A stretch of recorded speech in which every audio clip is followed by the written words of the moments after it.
Selamat siang pemirsa, apa kabar Anda? Senang sekali hari ini saya Azifa Zahrianis kembali hadir untuk menyapa Anda dalam program Sumatera Utara hari ini. Edisi Kamis 19 Oktober 2023. Sejumlah informasi terkini seputar Sumatera Utara telah dirangkum tim redaksi kami untuk Anda. Dan berikut kita awali informasi pertama selengkapnya.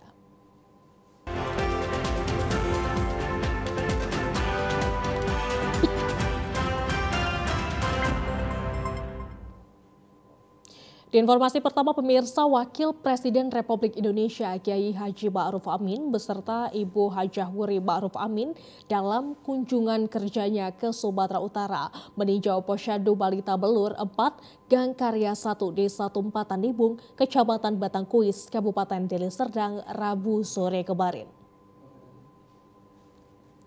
Dalam kesempatan ini, Wapres Ma'ruf Amin meninjau pelayanan yang diberikan di posyandu tersebut, terutama terkait pelayanan stunting. Kepala Dinas Kesehatan Kabupaten Deli Serdang, Dr. Aci Tampunan menjelaskan kepada Wakil Presiden bahwa posyandu Balita Belur 4 memberikan pelayanan mulai dari meja pendaftaran, pencatatan, penimbangan, meja konseling, pelayanan, penganekaragaman pangan, hingga peningkatan ekonomi keluarga. Dikatakan untuk progres penurunan stunting di Kabupaten Deli Serdang sebesar 13,9%. Wapres Kiai Haji Ma'ruf Amin optimis untuk tahun 2024 Kabupaten Deli Serdang akan mencapai target prevalensi nasional sebesar 14%. Namun di sisi lain Wapres menyebutkan untuk di tingkat Provinsi Sumut penurunan stunting baru mencapai 21%. Untuk itu diperlukan upaya bersama agar tahun 2024 dapat mencapai target nasional melalui percepatan sehingga target untuk mencapai 14% tersebut dapat segera tercapai dalam rangka menyiapkan sumber daya manusia yang sehat, cerdas, dan unggul.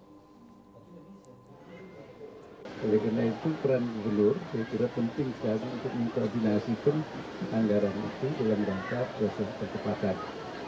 Dan saya minta memang BKKBN sebagai koordinasi lapangan itu dengan rencana aksinya itu terus menyasar daerah-daerah yang masih tinggi dengan perhitungan bahwa akan tercapai 14% itu. Tapi dengan kerja cepat, ya, kolaboratif tadi. Dalam peninjauan kali ini, Wapres Ma'ruf Amin memberikan paket bantuan makanan tambahan kepada anak penerima manfaat yang didampingi ibu-ibu mereka. Dalam peninjauan tersebut, Ma'ruf Amin didampingi penjabat Gubernur Sumut Hasanuddin, Bupati Deli Serdang Asyari Tambunan, dan tim ahli di lingkungan Wakil Presiden. Di informasi lainnya pemirsa, 2 warga korban longsor perbukitan Simar Solpa, Nagori, Durian Banggal, Kecamatan Raya Kahean, Kabupaten Simalungun belum ditemukan. Tim gabungan TNI Polri dan Badan Penanggulangan Bencana Daerah BPBD Kabupaten Simalungun masih mencari 2 korban yang belum ditemukan pasca longsor di perbukitan yang terjadi akibat tingginya curah hujan yang turun beberapa hari terakhir. Seorang warga menyaksikan peristiwa longsor perbukitan tersebut mengatakan saat longsor terjadi 2 warga yang belum ditemukan itu sedang melakukan perbaikan pipa air yang berada tepat di bawah perbukitan. Namun reruntuhan bebatuan datang dari perbukitan kemudian menimpa kedua warga tersebut. Sekitar jam 11 dari teman dia, mereka kan membagusin pipa, ada yang patah di bawah sana.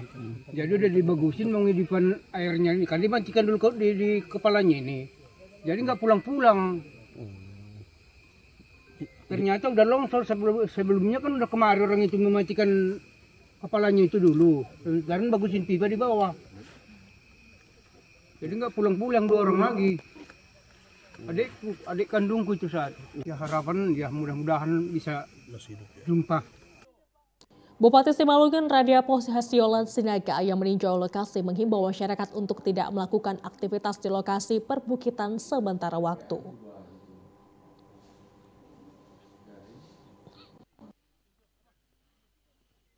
Sepanjang pesisir ini yang kita lihat sama-sama ini sudah hampir seperempat bukit ini sudah tertimbun ini akibat longsor dari atas.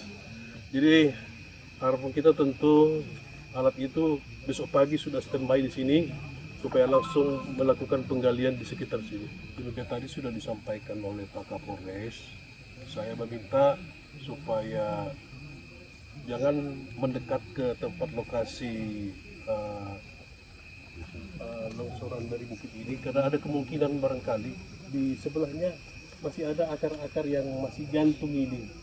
Jadi saya minta kepada masyarakat sekitar supaya jangan dulu mendekat ke arah longsoran ini. Sekian. Hingga saat ini BPBD bersama TNI Polri terus melakukan pencarian warga yang diduga tertimbun longsor tersebut. Kita ke Mandailing Natal, pemirsa. Kabut asap tebal menyelimuti langit dan pegunungan di Kabupaten Mandailing Natal yang dikhawatirkan dapat mengganggu kesehatan masyarakat. Kebakaran hutan diduga menjadi penyebab kabut asap terus menyelimuti langit dan pegunungan Mandailing Natal selama beberapa hari terakhir. Selain itu, pancaran sinar matahari di wilayah ini juga tertutup kabut asap. Namun, kondisi ini dinilai belum terlalu mengganggu sehingga masyarakat masih dapat beraktivitas seperti biasa. Meski demikian, kondisi kesehatan anak-anak dan lansia yang rentan tertular ISPA harus diwaspadai. Hingga saat ini belum ada upaya pemerintah daerah untuk memberikan himbauan atau pembagian masker kepada masyarakat. Ya, kalau disebut mengganggu, asap yang belakangan ini mengganggu betul. Apalagi kan udah seminggu inilah kita lihat hampir tidak pernah melihat langit yang cerah. Dan kalau secara pribadi pun kalau misalnya kita terlalu lama di luar itu udah terasa, bahkan mata pun udah mulai perih. Jadi kita berharap pemerintah tanggap ya, utamanya pemerintah daerah. Ya misalnya bisa bagi-bagi masker seperti waktu Covid dulu sehingga masyarakat yang beraktivitas, utamanya anak-anak sama lansia, itu bisa terbantu dan efek dari asap ini bisa terminimalisir. Dari Madinah kita ke Labura, pemirsa, untuk meningkatkan pendapatan asli daerah Kabupaten Labuhan Batu Utara dari pajak kendaraan, tim gabungan Samsat Cabang Aikanopan dan Badan Keuangan Aset Daerah serta Bapenda memeriksa seluruh kendaraan aset Pemkab Labuhan Batu Utara. Pendapatan asli daerah PAD Pemkab Labura tahun 2023 tercatat sebesar 57.875 rupiah. Angka ini mengalami peningkatan dibandingkan dengan tahun 2020 lalu, maksud kami 2022 lalu, yakni sebesar 50.652 rupiah. Agar PAD pemerintah daerah Labura dapat mencapai target yang diinginkan, tim gabungan dari 3 instansi kemudian memeriksa secara intensif 1.041 unit pajak kendaraan dinas bermotor roda 2 dan 4. Kepala Seksi 1 Pendapatan Samsat Aikanopan Bangkit 2 Wardana Ritonga mengatakan Pemkab Labura telah membayar pajak kendaraan dinas sebanyak 70% dari seluruh aset yang ada.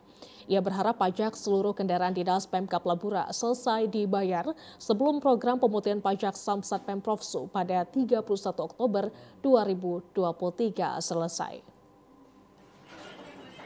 Untuk sementara untuk di Pemkab khususnya di Labuhan Batu Utara ini ada beberapa kendaraan memang antusias untuk bayar pajak, termasuk beberapa OPD-OPD yang antusias membayar pajak.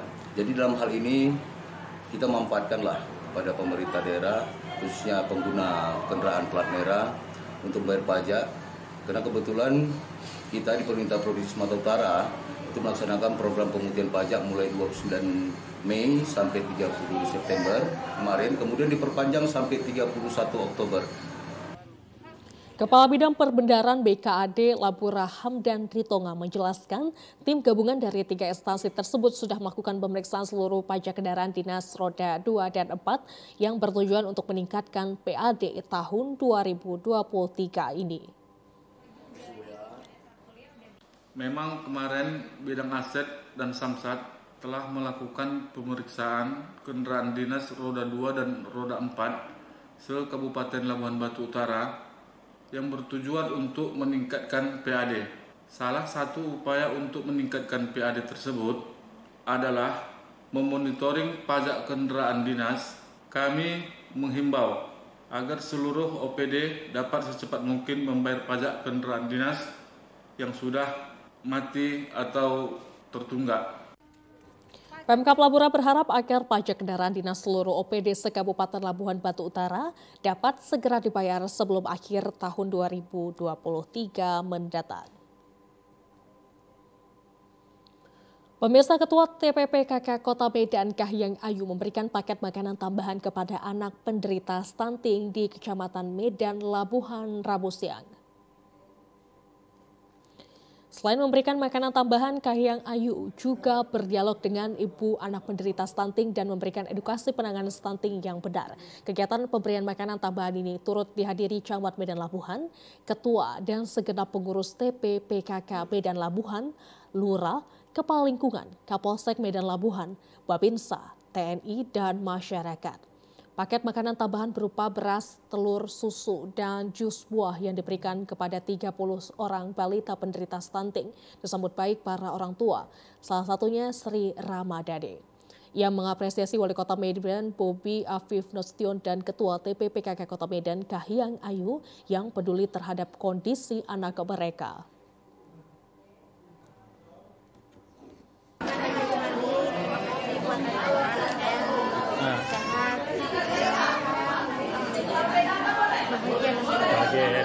Buat Ibu Kahiyang Ayu juga sudah mencatat saya dan mudah-mudahan bertambah sehat selalu, bekerja rezeki buat Bu Kahiyang Ayu. Anaknya juga semakin sehat, Bu, ya. Semakin sehat, amin. Camat Medan Labuhan Khairun Nasyir Tambusai mengatakan ia menerapkan 3 langkah untuk mengatasi permasalahan stunting di wilayahnya, yakni melalui program Bapak Asuh, kemudian memanfaatkan dana kelurahan untuk mengatasi dan mencegah terjadinya stunting, dan menggandeng stakeholder yang ada di Kecamatan Medan Labuhan. Pemberian makanan tambahan untuk anak stunting ini yang mana jumlah yang diberikan itu sebanyak 30 anak. Sebelumnya kita ada 38 anak, jadi ada penurunan 8 anak stunting se-Kecamatan Medan Labuhan untuk lebih giat lagi dalam mempercepat ataupun mencegah. Langkah itu kita ada 3 itu Bapak Asuh Anak Asuh yang dikelola oleh pemerintah Kota Medan, kemudian dari anggaran dana kelurahan di seluruh kelurahan, baik yang ada anak stunting ataupun tidak. Jadi yang tidak ada itu kita melakukan pencegahannya. Selain mendapatkan makanan tambahan, 30 dari 38 anak penderita stunting dari 6 kelurahan di Kecamatan Medan Labuhan kini telah memiliki Bapak Asuh.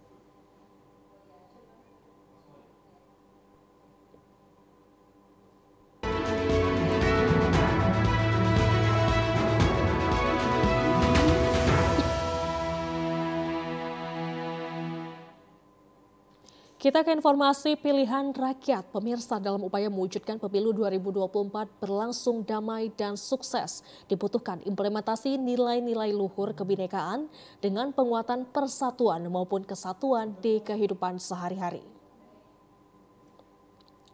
Implementasi nilai-nilai luhur kebinekaan menuju pemilu 2024 berjalan damai dan sukses terwujud dalam diskusi dihadiri puluhan mantan narapidana terorisme napiter di Pondok Pesantren Al-Hidayah Semencirim, Kabupaten Deli Serdang kemarin. Diskusi mengandung nilai kebinekaan sebagai bentuk kampanye penguatan persatuan dan kesatuan dalam mendukung menolak potensi perpecahan di tengah masyarakat saat tahapan pesta demokrasi di Indonesia, khususnya di Sumatera Utara. Narasumber diskusi, Ustadz Khairul Ghazali mengatakan mengajak kepada seluruh elemen masyarakat berkontribusi menciptakan kesejukan dan menghindari perpecahan dengan menolak munculnya intoleransi, radikalisme maupun terorisme yang merusak persatuan serta kesatuan Indonesia.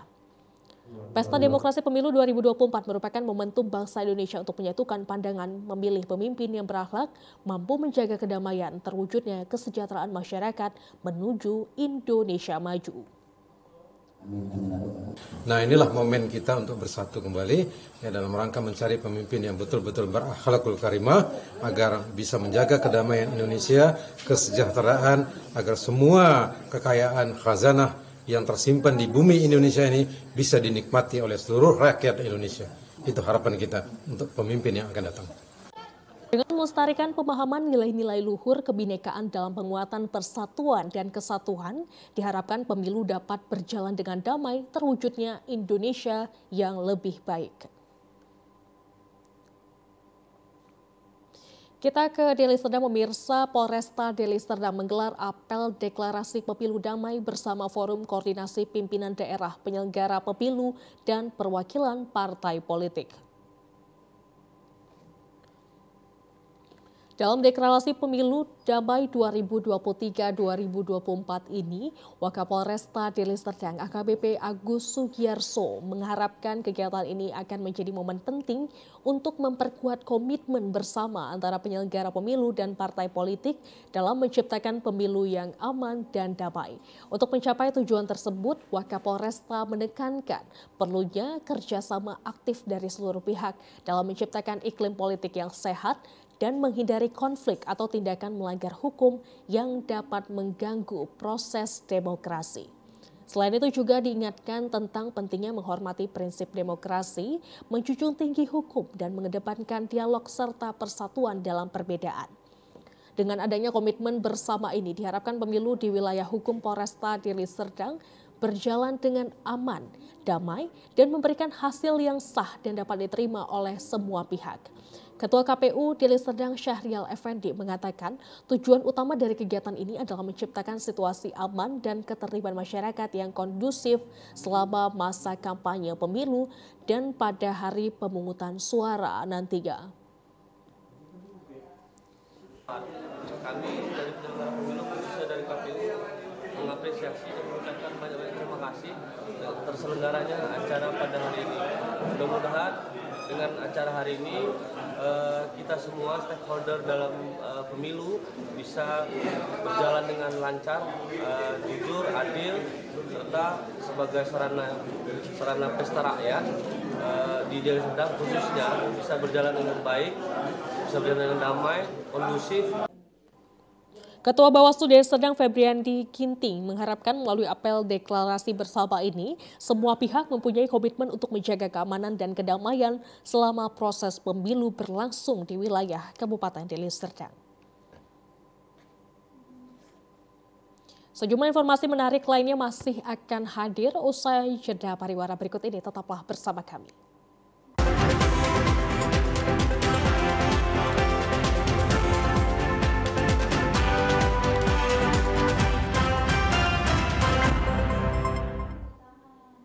Terima kasih Anda masih bersama dengan kami dalam program Sumatera Utara hari ini. Pemirsa, maraknya galian C di Kabupaten Toba menimbulkan protes di tengah masyarakat. Persoalan ini pun telah mendapat respon dari Badan Pengelolaan Keuangan dan Aset Daerah setempat. Pemkab Toba bersama Forkopimda, pengusaha galian C, LSM, dan insan pers telah membahas maraknya galian C tersebut di kantor Bupati Toba. Kepala Badan Pengelola Keuangan dan Aset Daerah Toba, Henry Sitompul, mengatakan galian C tersebut ilegal dan meminta aparat penegak hukum segera bertindak sebab besarnya kerugian yang ditimbulkan dari galian C terhadap negara dan lingkungan sekitar. Pembelian material tambang galian C ilegal dapat dipidana sesuai dengan ketentuan hukum yang berlaku. Namun saat ini galian C tersebut masih terus terjadi.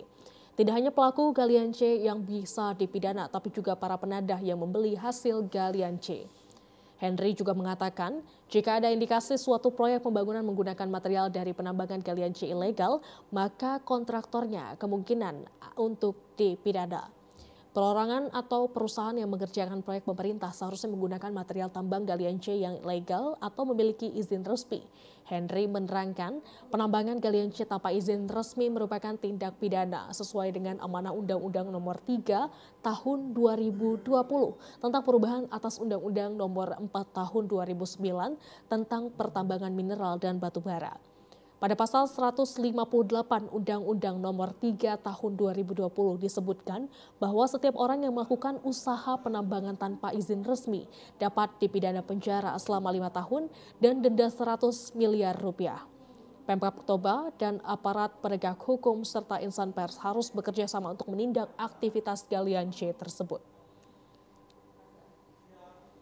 Apabila mereka tidak memiliki IU, UIPK, IPR, atau SIPB, bisa didenda 100 miliar atau kurungan 5 tahun. Sekarang saya sudah ingat ya, Toba itu berdiri sudah hampir 24 tahun. Saya belum tahu apakah ada yang sudah pernah ditangkap atau tidak pihak daripada pengusaha galian-galian seperti ini. Tapi itu kembali kepada masyarakat sih. Kami hanya melakukan ini kan hanya sebagai bentuk daripada ya katakanlah untuk membangun coba dan bagaimana kita bekerja mencari yang namanya nafkah yang benar-benar tidak merugikan lingkungan.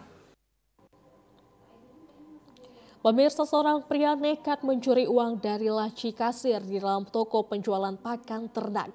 Aksi tersebut dilakukan siang hari pada saat pemilik tidur. Aksi nekat seorang pria bertopi terekam kamera pengawas CCTV di toko pakan ternak Jalan Gatot Subroto, Medan kemarin. Dengan perlahan-lahan pria ini menuju sasaran yakni meja kasir. Mengetahui penjaga toko tertidur pulas di sebuah sofa, ia pun dengan leluasa menguras uang yang ada di laci kasir. Dalam rekaman CCTV terlihat sangat jelas pelaku memakai topi dan jaket. Usai menjarah isi laci kasir, pelaku dengan terburu-buru meninggalkan lokasi. Pemilik toko, Ahyo, mengatakan saat kejadian dirinya tengah duduk di sofa dan tertidur. Ahyo menceritakan kejadian serupa juga pernah terjadi setahun lalu. Diduga pelaku merupakan orang yang sama dan beraksi kembali. Nah, semalam sekitar jam 12.28 menit siang. Pas lagi goleng-goleng di kursi, kemungkinan saya ada ketiduran. Jadi udah situ ada orang pembeli datang. Saya dia beli, mau balikkan duit, saya buka laci saya. Laci saya, tak tahu uangnya hilang. Udah hilang, saya bilang sama anakku, suruh anakku turun buka CCTV. Begitu buka CCTV, memang orangnya masuk ke dalam ambil uang itu. Kita 400-an sampai 500-an. Di informasi lainnya, pemirsa, puluhan mahasiswa yang tergabung dalam aliansi mahasiswa pemerhati kebijakan kampus berunjuk rasa di depan kantor Polda Sumatera Utara meminta Kapolda Sumut menyelesaikan sengketa lahan yang melibatkan panti asuhan. Kedatangan puluhan mahasiswa ini meminta Kapolda Sumut Irjen Pol Agung Setia untuk menyelesaikan sengketa lahan yang melibatkan panti asuhan Tarbiyah Islamiyah. Sebelumnya, tanah dengan lebar 400 meter persegi itu diduga dikuasai oleh seorang oknum berinisial S sejak tahun 2020 lalu. Koordinator aksi dan juga Ketua Aliansi Mahasiswa Pemerhati Kebijakan Kampus Ilham Saputra menyebutkan perubahan surat atas hak tanah tersebut diduga dipalsukan oleh seorang oknum. Tidak hanya itu, dalam proses dugaan pemalsuan surat tanah turut melibatkan Lurah Batang Tarap dan pihak BPN Serdang Bedagai. Terutama Pak, kembalikan tanah anak yatim Pak, karena pada saat ini tanah anak yatim telah direbut Pak. Itu adalah tanah milik bersama, tanah milik umat yang pada saat ini dilakukan beberapa oknum pemalsuan data-data dan kami menduga ada keterlibatan antara direktur atau manajer PT PLN, terus ada sebagai Lurah Batang Tarap terlibat dalam hal tersebut Pak. Karena kami melihat dari surat-surat itu dan kami menduga kenapa bisa terjadi keluarnya surat ini. Kami melihat ada yang mengganjal dalam surat tersebut. Ada tiga oknum yang untuk saat ini kami ketahui Pak. Pertama, kepala manajer pada tahun 2020 yang lalu dengan inisial K. Terus ada juga yang terlibat yaitu Lurah Batang Tarap yang sekarang mungkin menjadi orang nomor 2 menjadi protokoler Bupati Sergi Mendagri. Informasi yang baru saja Anda saksikan menutup perjumpaan kita pada siang hari ini. Mewakili seluruh kerabat kerja yang bertugas, saya Azifa Zahrianis mengucapkan terima kasih atas perhatian Anda. Selamat siang dan sampai jumpa.